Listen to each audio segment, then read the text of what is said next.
Punhado de prosas, assuntos das mais diversas naturezas, sempre buscando aguçar a curiosidade e a fuga do senso comum.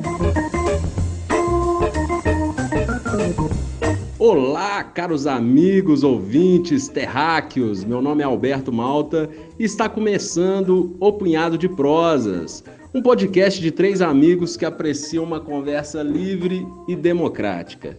Hoje a gente vai dar continuidade a uma minissérie que estamos conversando, com brasileiros espalhados pelo mundo. Eles estão contando suas vivências, suas percepções sobre o vulgar Covid-19. Fique aí e aprecie essa bela prosa.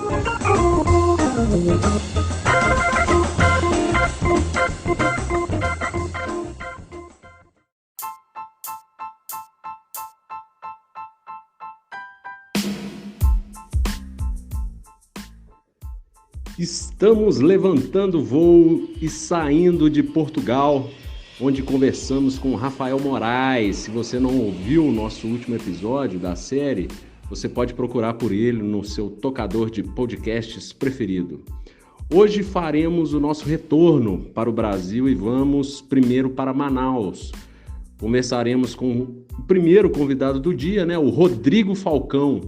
Ele é empresário do setor de educação e ele tem uma escola de inglês maravilhosa lá em Manaus, da Rede ASE.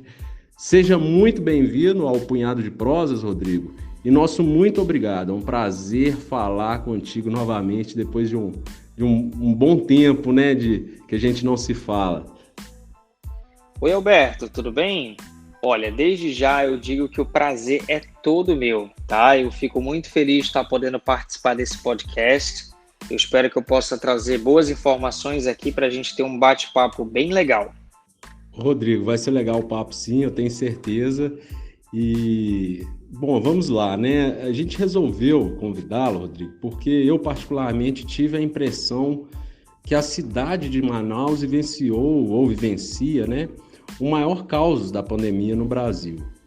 Mas como a gente está num país, digamos, continental, e nós não estamos aí para sentir na pele, eu gostaria de ouvir a palavra de um amazonense, para que a gente tivesse a impressão de como que foi aí. Claro que o impacto deve ter sido muito forte e triste, mas quais foram as suas percepções iniciais?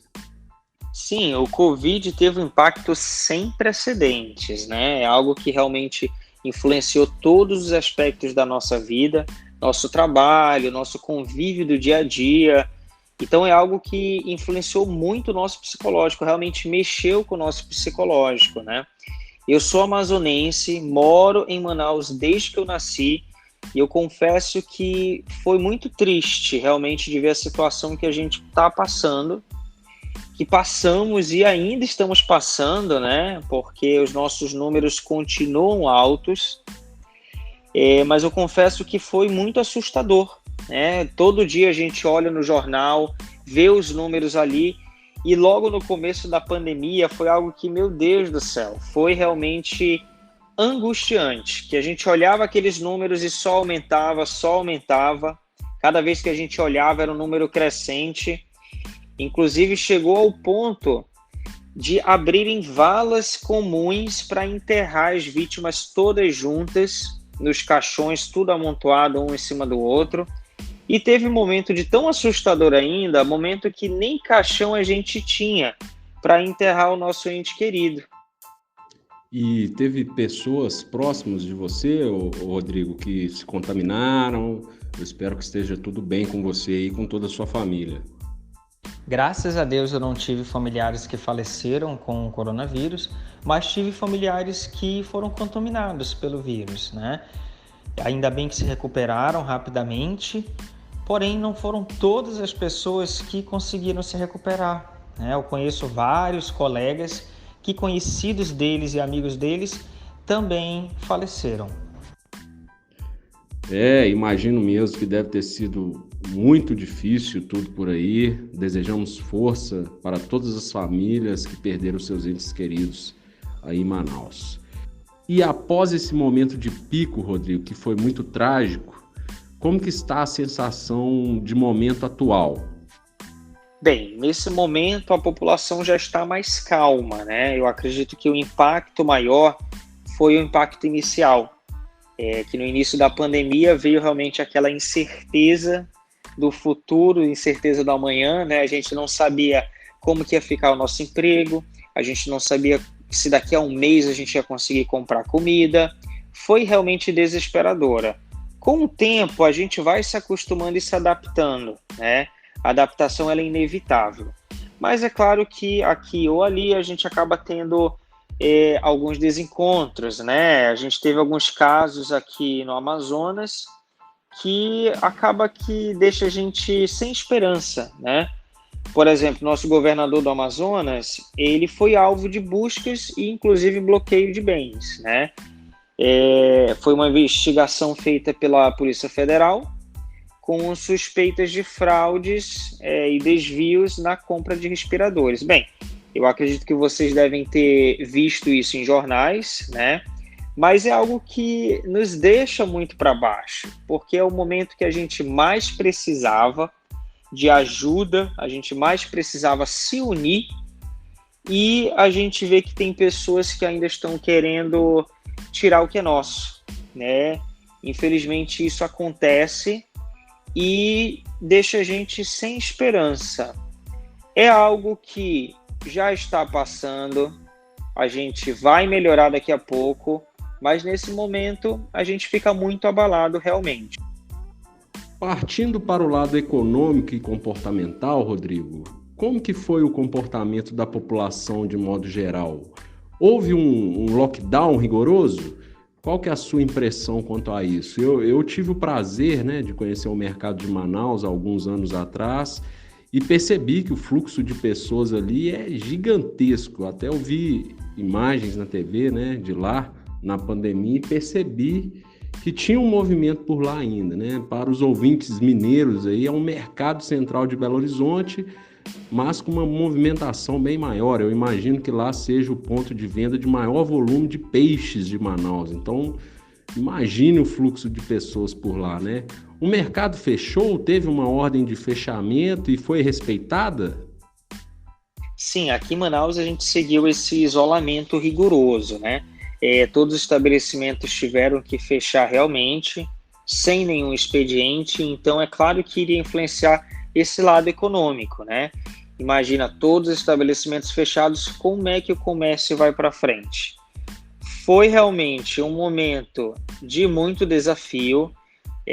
Para algumas pessoas que têm dinheiro guardado, não foi tão difícil, né? Mas a população que é mais pobre sentiu bastante, né? É óbvio que esse lado econômico iria influenciar bastante. Então, até que ponto a gente pode julgar essa pessoa que quebrou o isolamento, né? Porque a gente sabe que teve pessoas que teve que sair de casa para trabalhar, para poder conseguir alimentar um filho, né? A gente sabe muito bem que tem pessoas que estão vendendo almoço para comprar o jantar, né? É realmente uma situação muito difícil. Então, economicamente, a gente sofreu muito. Claro, teve classes que conseguiram ficar num momento confortável, mas a classe mais baixa não teve para onde correr. Não teve para onde correr. Então, inevitavelmente, a gente teve quebra assim, de isolamento, né? Não foram todos que conseguiram ficar em casa. E isso mostra realmente como que a gente ficou economicamente, né? O impacto econômico foi tão grande que milhares e milhares de pessoas perderam os empregos, né? A gente sabe que teve várias empresas que fecharam as portas.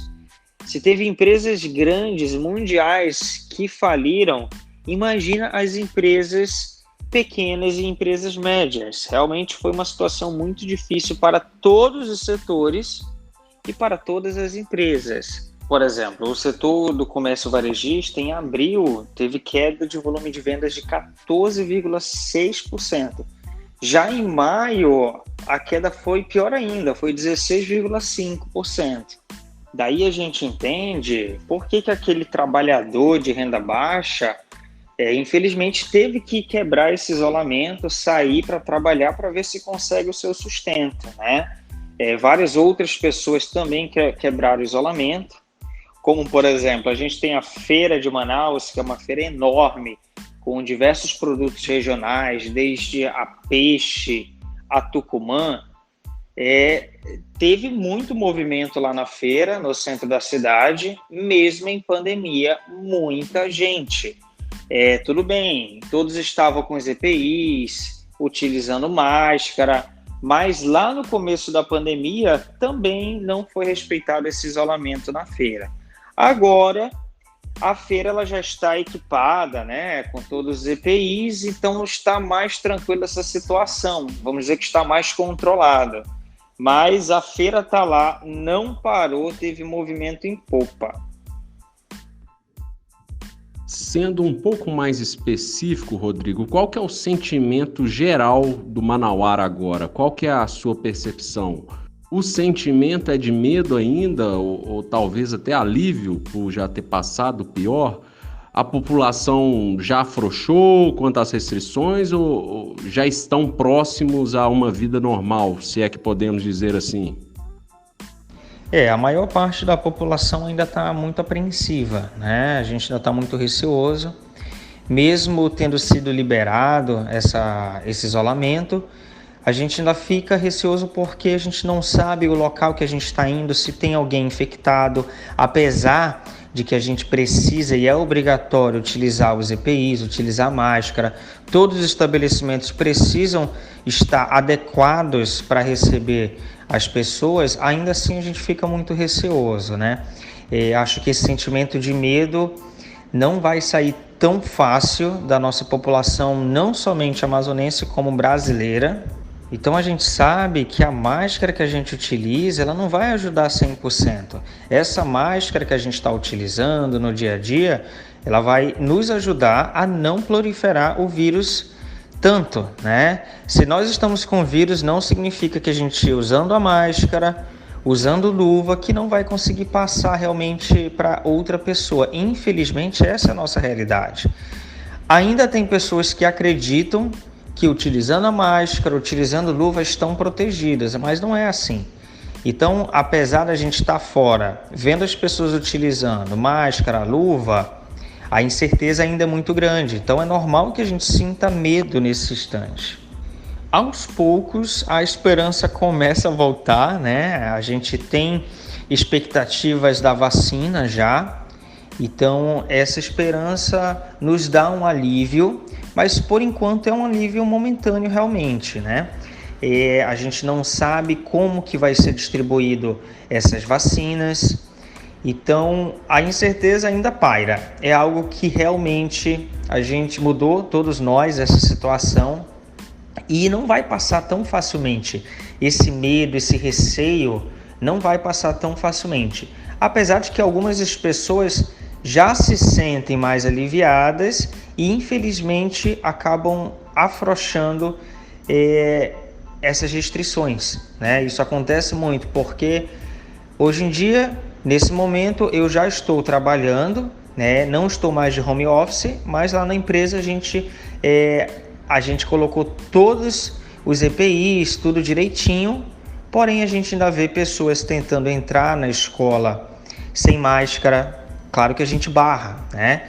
A gente vê na rua, saindo para resolver as coisas, que tem pessoas que descuidam mesmo, que tem pessoas que não estão utilizando máscara, que conversam perto da outra, normal, como se nada estivesse acontecendo.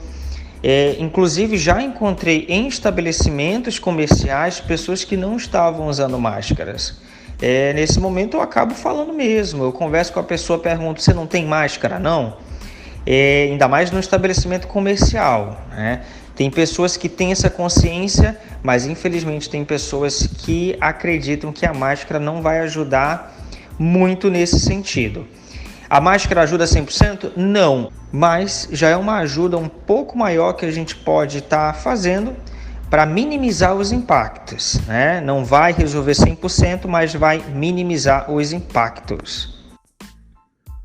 Rodrigo, partindo para a última pergunta, para a gente finalizar, eu gostaria de saber de você, que tem uma escola de inglês IASD maravilhosa aí, né? Como eu falei no princípio, que fica aí no bairro Dom Pedro, em Manaus, que tem uma filosofia de ensino fantástica, eu posso dizer sem medo de errar, até porque eu vi de perto sua filosofia e postura de trabalho. Eu gostaria de saber como a educação foi afetada e o que vocês fizeram para que o impacto na educação fosse o menor possível. E quais aprendizados e lições você traz da pandemia para o meio empresarial? Bem, a educação foi afetada drasticamente, com exceção daqueles cursos que já era à distância, que já era online. Fora isso, todas as escolas, instituições de ensino, universidades de modo geral, sofreram um impacto muito grande. Afinal, essas aulas, tem turmas e instituições que têm de 20 a 40 alunos. Como que a gente vai conseguir dar aula para 20 a 40 alunos se a gente não pode estar chegando perto, se a gente não pode estar aglomerando? Então, o impacto que teve foi tremendo. Nesse momento, a gente teve que se reinventar, se adaptar novamente. Por exemplo, na nossa escola IASD Dom Pedro, a marca IASD rapidamente criou uma plataforma para a gente conseguir dar essas aulas online. Então, a barreira que a gente tinha de uma turma grande com vários alunos foi resolvido rapidamente aí. Graças a Deus, a marca deu esse suporte tremendo. E a gente passou a utilizar essa plataforma do IASD, que o IASD providenciou, e que conseguiu atingir o objetivo que a gente tinha de realmente ensinar e passar esse conhecimento para o aluno.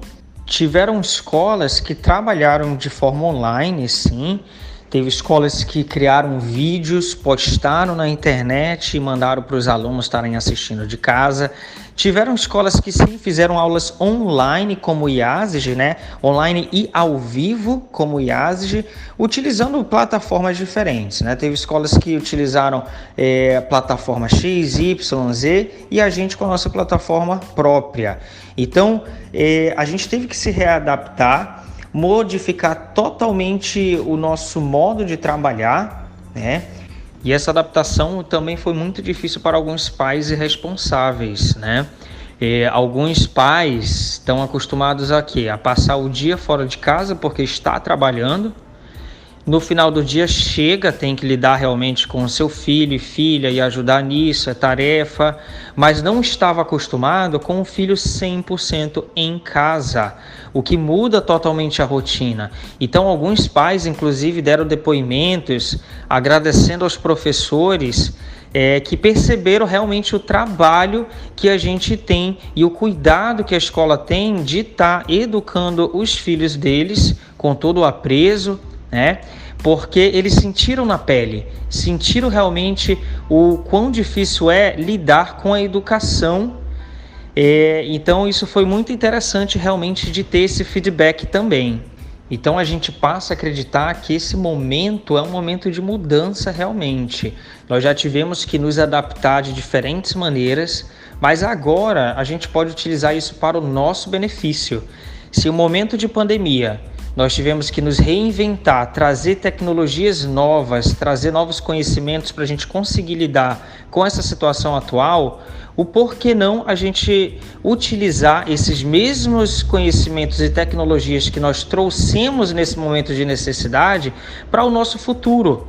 Então, determinadas empresas tiveram que implementar meios novos de lidar com o público, que por sinal se mostrou um meio mais efetivo e prático de se lidar com esse cliente. Então, tem coisas que a gente vai levar realmente para o amanhã e continuar trabalhando para sempre melhorar essa praticidade e esse contato com o cliente. Então, realmente é um momento duro que estamos passando, mas a gente vai levar esse aprendizado realmente para o nosso amanhã, para sempre estar melhorando o como que a gente lida não somente com o cliente, mas também com qualquer ser humano. Rodrigo, agradeço imensamente a sua participação aqui no Punhado de Prosas, as suas contribuições, foi muito legal conversar com você. e desejo imensamente sucesso para o seu empreendimento. Desejo também que toda a população de Manaus saia bem dessa situação e desejo saúde a todos os seus amigos, seus entes queridos aí. Opa, obrigado, Alberto. Muito obrigado mesmo por esse bate-papo, tá? Eu espero que eu tenha conseguido tirar algumas dúvidas e gostaria de agradecer mais uma vez por ter me chamado para estar participando aqui nesse podcast e muito obrigado a todos que estão participando e escutando aí, tá bom? Um abraço e que Deus abençoe a todos.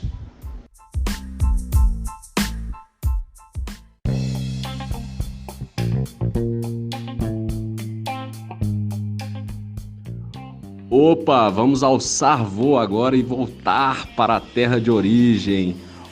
Minas Gerais, iremos conversar para finalizar o nosso giro pelo mundo com um mineiro. Porém, um mineiro que foi um verdadeiro nômade nos últimos anos e estava morando na Itália quando o pico aconteceu por lá.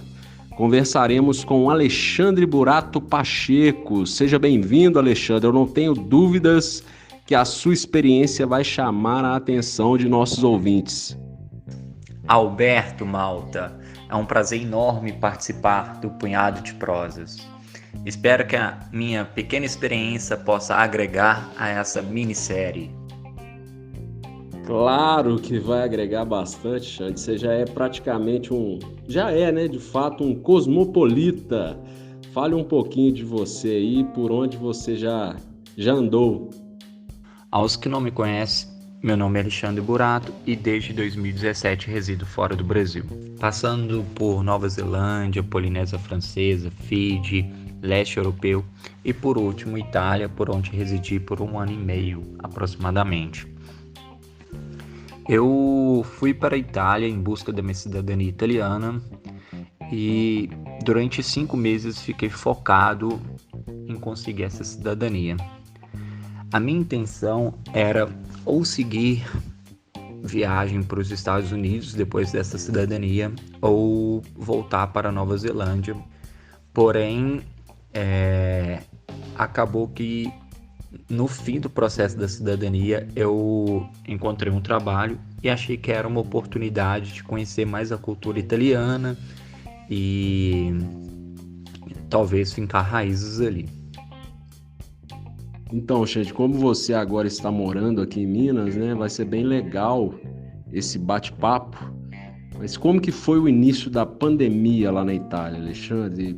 Lá foi um dos países de maior gravidade e a sua percepção ela será bem válida porque você estava lá, né? Como é que foi?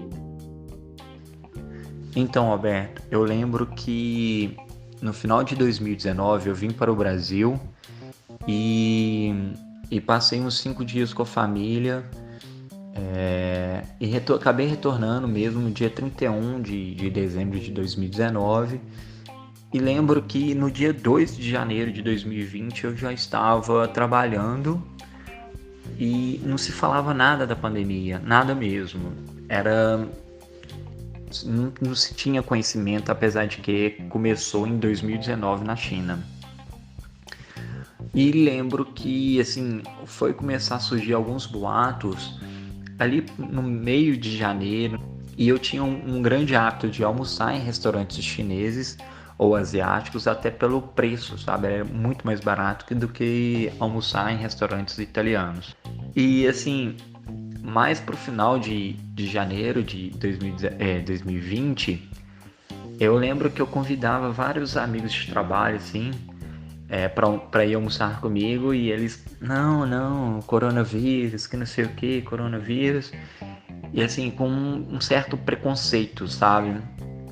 E eu continuei indo. Eu, assim, não tinha mudado minha rotina em nada até então. Eu não me lembro exatamente quando a chave virou de poucos casos para vamos entrar de quarentena. Porque realmente no início não se cogitava essa opção de entrar de quarentena. E foi literalmente de uma semana para outra o país parou.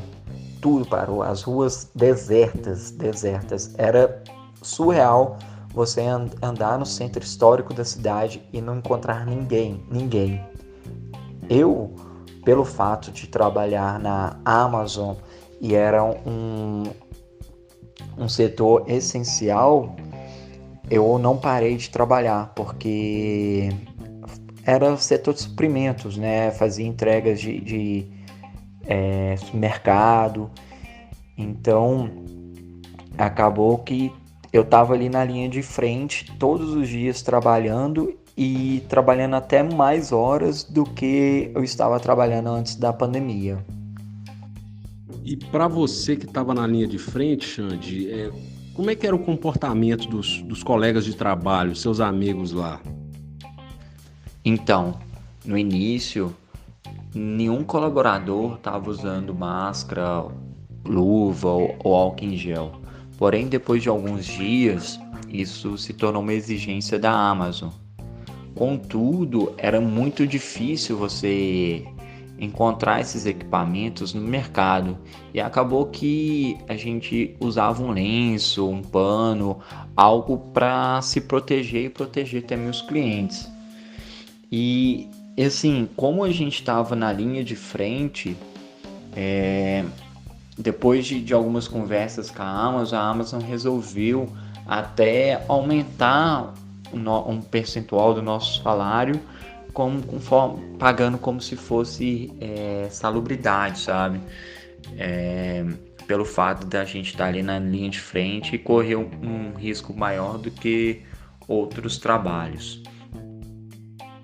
Alexandre, eu fiz essa pergunta praticamente para todos que participaram nessa minissérie. Eu não poderia deixar de fazê-la a você, até porque como a gente quer saber como que foi a percepção em outros locais, né?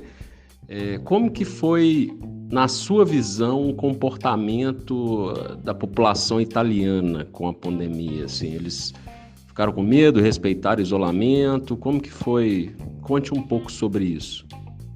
Então, os italianos, cara, eles reagiram de uma forma muito bonita, sabe? Eles respeitaram bastante o período de quarentena, apesar de você ver, assim, na minha opinião, quem mais deveria estar em casa estava na rua, sabe? Tinha muitos idosos na rua e eles até usavam a desculpa de passear com o cachorro para poder ir para a rua, ou então você até via alguns idosos com carrinhos de compra. Lá tem tipo aqueles carrinhos de sacolão, eles usam muito e usavam esses carrinhos para passear na rua como forma de desculpa, como se estivesse indo para o supermercado. Mas assim, de uma forma geral, os italianos reagiram de uma forma muito bonita. Tinha várias cantorias nas sacadas dos prédios, várias pessoas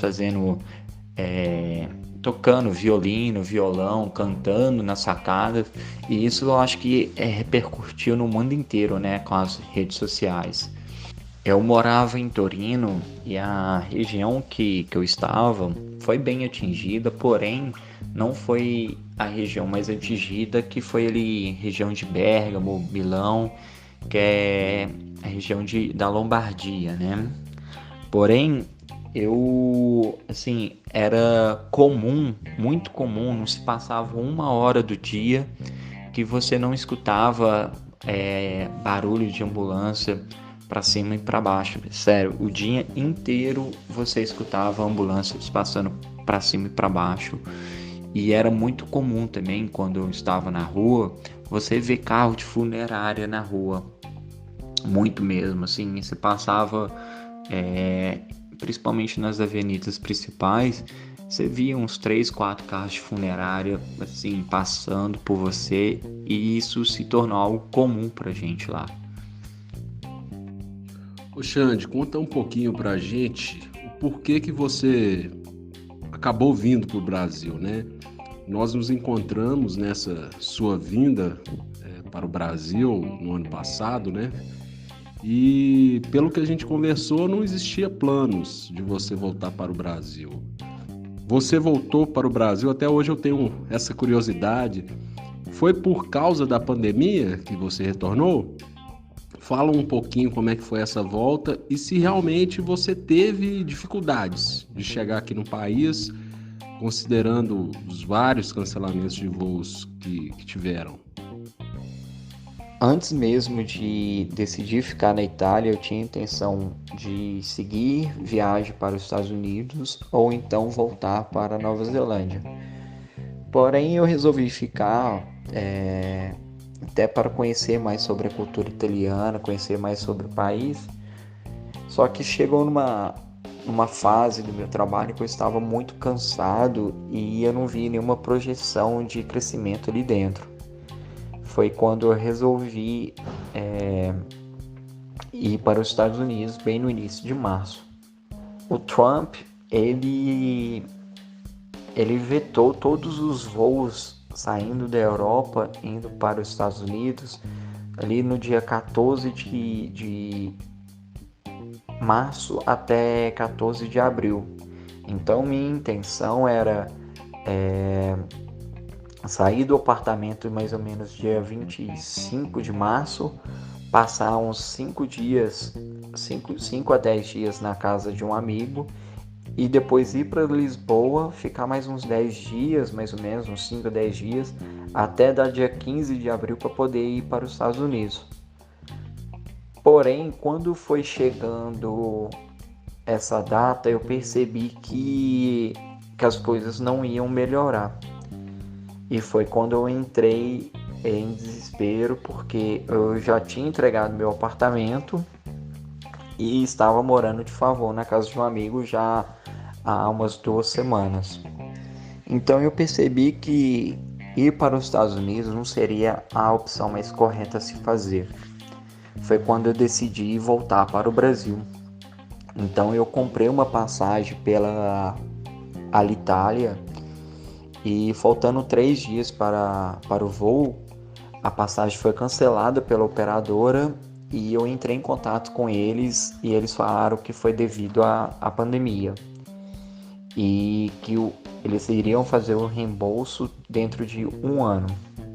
Em seguida eu comprei uma passagem pela Latam e a mesma foi cancelada faltando uns 4 dias para o voo.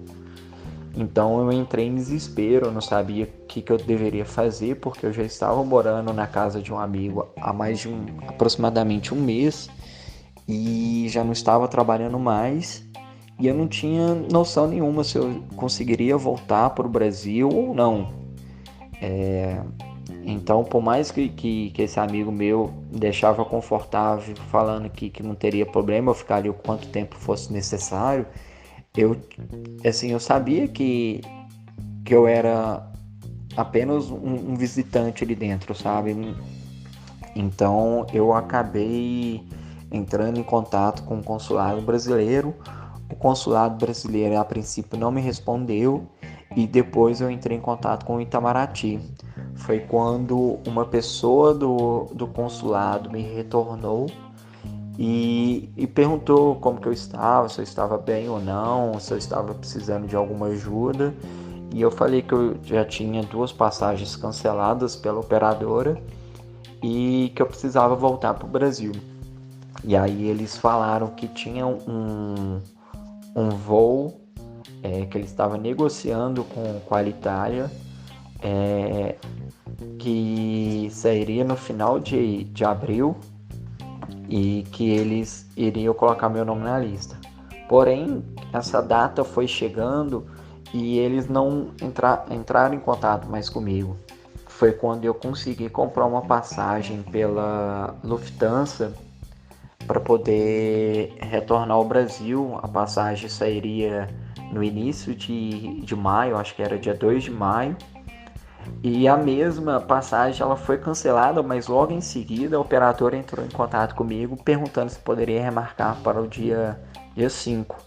Aí eu disse que sim, e foi quando chegou o dia 5, eu saí de Torino, né? Fui para Milão de trem, e como a gente precisava de uma autodeclaração para poder circular dentro da cidade, toda hora os policiais olhavam essa autodeclaração, né? Perguntavam para onde que eu estava indo, que eu estava fazendo.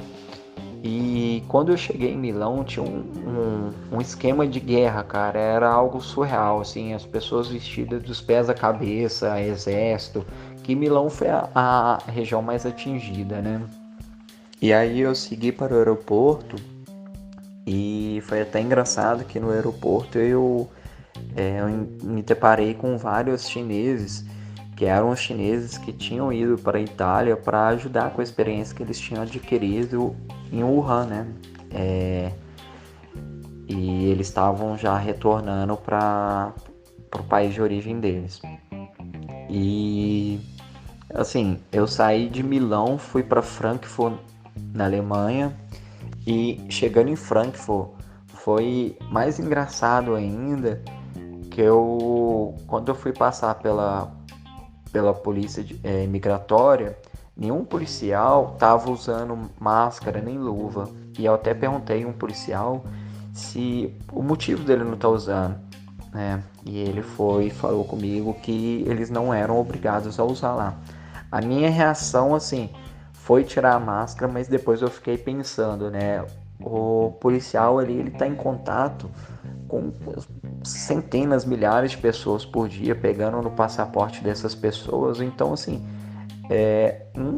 por mais que ele já tenha feito o exame e tenha dado negativo, ele não tem o controle de saber qual pessoa está infectada ou não.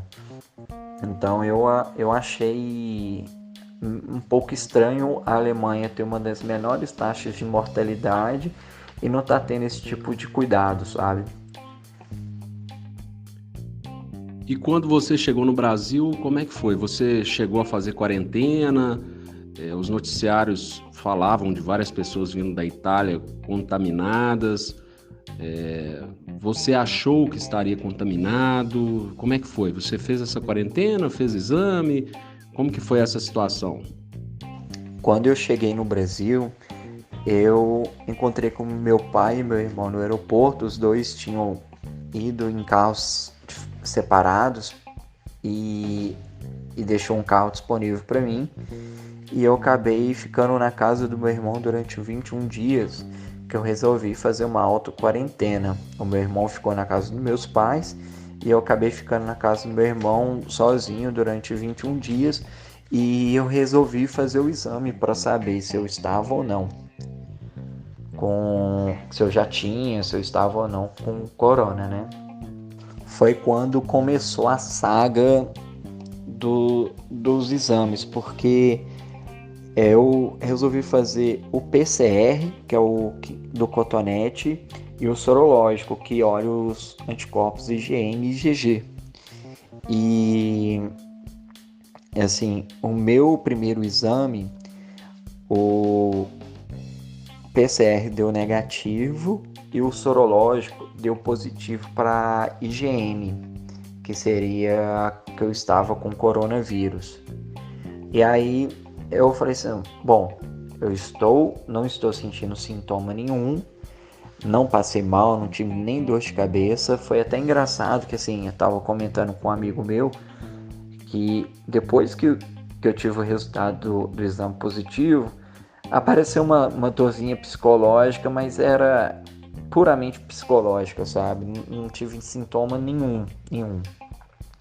E conversei com o médico falou para mim que daí a alguns dias eu teria que refazer o exame para poder ver se o meu IgM passasse para não reagente e meu IgG passava para reagente, constando que eu tinha criado o anticorpo de memória para o Covid. E eu acho que foi dia 22, mais ou menos, de maio, eu resolvi fazer o exame, refazer, né? E constatou que realmente meu IgM estava não reagente, né? E meu IgG estava reagente, demonstrando que eu tinha curado para o coronavírus, que eu tinha criado os anticorpos de memória para o mesmo.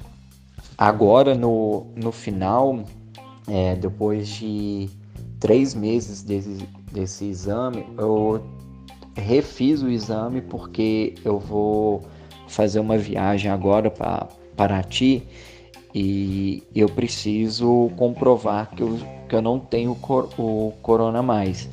E eu refiz esse exame e assim, algo que me surpreendeu muito é que tanto meu IgM como meu IgG estão não reagentes. E aí surge a dúvida se eu tive meus dois primeiros exames foram exames tipo falso positivo ou falso negativo, ou se eu perdi essa imunidade ao coronavírus depois de 3 meses. Então essa é a grande questão que eu tô hoje em dia. Pois é, Alexandre, depois de tudo que a gente aprendeu nessa minissérie, né, nos vários bate-papos, você deixou uma dúvida aqui bem instigante, né? É possível ser contaminado uma segunda vez? Deixa essa dúvida aí por conta da ciência, eu não vou me arriscar a falar sobre isso, mas eu gostaria, Xande, que você deixasse uma mensagem final. Quais foram os aprendizados e as lições que você tirou nesse tempo de pandemia? Então, o que eu aprendi nessa pandemia é ser uma pessoa mais paciente, que as coisas nem sempre são do jeito que a gente quer que elas sejam. E também que para você confrontar as informações, sabe? Procurar mais de uma fonte de notícia, que aí, assim, se você acreditar na primeira fonte de notícia que você recebe, você possa estar sendo seriamente enganado. Então pesquise, corre atrás, se você tem um interesse, corre atrás. E seja paciente também, que a gente vai passar dessa fase. Amigos, sejamos mais pacientes. As lições de Alexandre Burato. Muito obrigado pela sua participação, Alexandre. Fechou com chave de ouro nossa minissérie. Desejo tudo de bom para você. Espero que sua família esteja bem, seus pais, seus sobrinhos. Grande abraço para o irmão William Burato. Fiquem todos com Deus aí. Alberto, mais uma vez, muito obrigado por compartilhar um pouco da minha experiência. Espero que eu tenha sido claro com os ouvintes aí. E se precisar de mim para um próximo podcast, pode contar comigo. Um grande abraço.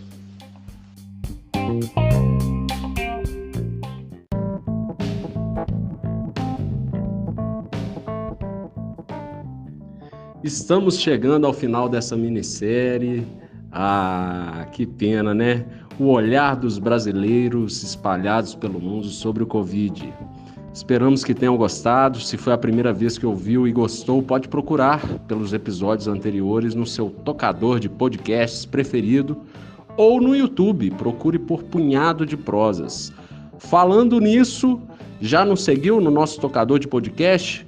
Favorite-nos, curte nosso canal no YouTube e siga nossa página no Instagram, Punhado de Prosas, assuntos das mais diversas naturezas, sempre buscando aguçar a curiosidade e a fuga do senso comum.